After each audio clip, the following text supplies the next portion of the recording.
Oh, hi guys, I'm Darth Browner, and I've just been checking out my phone because I'm just checking the stats for my latest Pokemon on Pokemon Go, which we're going to be reviewing in a moment's time.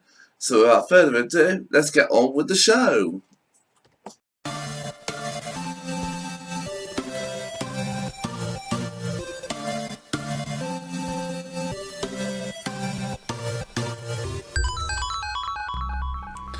Okay guys, we're going to jump straight in. As you can see at the moment I'm in a raid battle fighting a Latios. I am currently with people, some friends, some people we've met, and we're kicking this Latios's ass. This is one of the best things about Pokemon Go, is the fact you can team up with other players and take down Pokemon. Now each egg, you get eggs, and each was rated from 1 to 5. 1 and 2 you can do on your own. 2 to 3 onwards you probably need people, so for 3s and 4s you may need 1 or 2 people helping you. 5s you need a lot, like 6, maybe 7 plus. And it's a great way of integrating with people. Now watch as I catch this Latios, or try to catch it to say the least. You can use a variety of berries to help out, try and catch said Pokemon. As you can see, I'm not exactly doing brilliantly. How it works is you use your finger to flick the ball, and as you can see it's easier said than done at the best of times, especially when you've got a frisky Pokemon like Latios. But nonetheless, catching a Pokemon is quite rewarding. It does make use of the augmented reality camera as well, but I choose to have it off because I quite like that background personally. So that's how I like to do it. But check this out. See how I hopefully will catch it, because you do get experience points from how well you throw the ball as well. So it is crucial you do as best you can with catching said Pokemon. You just witnessed me catch a Latios. How awesome is that? And even better, the first one that I've actually got registered to my Pokedex. Pretty sweet if you ask me. Pretty damn sweet. Now watch this, it's a bit of a running joke amongst me and some of my friends in the community that for a while it took me ages to get a Yanma, and finally I managed to find one. Do I catch it? Fingers crossed. Fingers crossed. And I do. That is a glorious moment indeed. But you do get Pokeballs, Ultra Balls and Great Balls, so it's very much like the main series of Pokemon games in that respect as well. So what's going to be next? Moving on from that, you can evolve Pokemon using candies which you get when you capture Pokemon. So for instance, Metang requires 100 Beldum candies to evolve into Metagross. So let's watch this evolution show right about now. So as Metang evolves into Metagross, there's no Mega Evolutions either, and currently Pokemon Go is only up to Gen 3 with exclusive Pokemon exclusive to various regions as well. And Metagross look cool. I've got to say the graphics in this game are pretty impressive. Oh, one other thing. Sometimes you may encounter a Pokemon which is not all it seems. For instance, I'll try catching a Pidgey, but what's happening?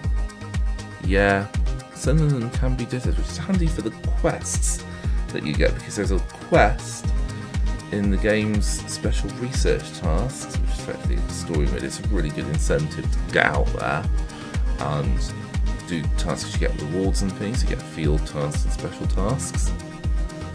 So one of the special tasks was notorious because it was catch a Ditto, and only certain Pokemon could be Ditto, and they're quite, and the Ditto is quite rare. But it certainly encourages you to go out. Now something I forgot to mention is you can get a Mew if you complete the special research tasks as well, which kind of makes the whole thing quite an incentive in itself. I put on the AR camera because Mew needs it on. It does turn invisible, so catching him is a bit of a blighter to say the least. You do get to choose a team as well when you see Team Mystic, Team Galore, or Team Mystic, Team Instinct, and Team Full are the teams. I'm Team Mystic with blue, and the majority of people in my area are Team Mystic as well. You get like different leaders who appraise your Pokemon when you catch them, if you let them, because there's a little button which allows you to, as you're going to see very soon. And check this out, this bad boy called the Mew. Sweet! You can nickname your Pokemon to whatever you like. For instance, I decided to call him Pink Cow. Let's go original. And as you can see, you got your little things. You can transfer the Pokemon, but you want to do that. You can appraise it as well. And that pretty much sums up the story mode in a sense. You spin Pokestops to get rewards and such like. And you can take one. This is a map near where I live, which is pretty sweet. But about the game, let's go into the nitty gritty. It's very addictive. It's very, very, very fun. If you love Pokemon, you will love this. It has a different spin on Pokemon. Definitely encourage you to get your ass off your sofa and get out. And Niantic have done a good job implementing the quest system and implementing special events throughout the course of the year. And there's the community days where you catch a special Pokemon, like for a couple of hours. Downsides, I've got to say, it's glitchy as hell at times. It really is glitchy. I haven't got any examples to show you, but the game's been known to freeze up, graphics screwing up, erroring you out of gym battles, that sort of thing. But on the flip side as well, I forgot to mention this earlier, but the presentation for the game is really quite well presented.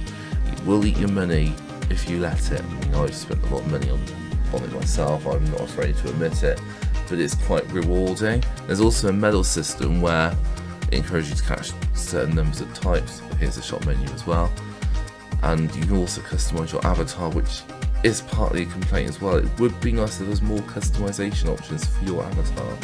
It would be pretty cool, but that being said, it has improved slightly.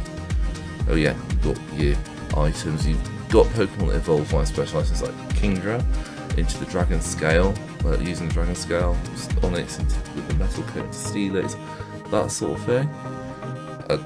You get to recover your Pokemon with the same staples, but check out the Pokedex. This is my Pokedex so far anyway. So like I said earlier, you've got Pokemon from Gen 1 through to 3, as of the time of this review anyway. And you get some Pokemon like Tauros who are only available in certain regions of America. And another one who's going to be coming up is Heracross. Again, only available in certain regions. The reason why I can see Heracross is because someone's put one in their gym already. And we'll just check out more detail. Check out Kingdra. Look how cool Kingdra's model looks, and Houndoom as well. It gives you basically general information, and yeah, it looks pretty well accomplished. What do I say? Definitely get that game. I'd recommend it. I do want to conclude by saying that if, like me, you're really lucky and you have a really good community of Pokemon Go players near you, then be sure to check them out, because I've really benefited from it. I've made some friends out of it, and it's quite a laugh. You have a lot of camaraderie, so that's one massive benefit to Pokemon Go and getting out there, and you make friends and such, like I just said. I can't fault it for that, because for the social aspect, it's fantastic. I want to do a big shout out to the Pokemon Go community in Stroud. You know who you are, and I just want to say thanks, and here's to more raiding and such like. See you on the next raid. This has been Darth Browner. Thank you so much for watching. Don't forget to hit that subscribe button and give us a subscribe if you haven't done so already, and give us a like if you really enjoyed this video. And I'll see you all soon on whichever video I do next. Ciao for now, guys. Happy Pokemon hunting.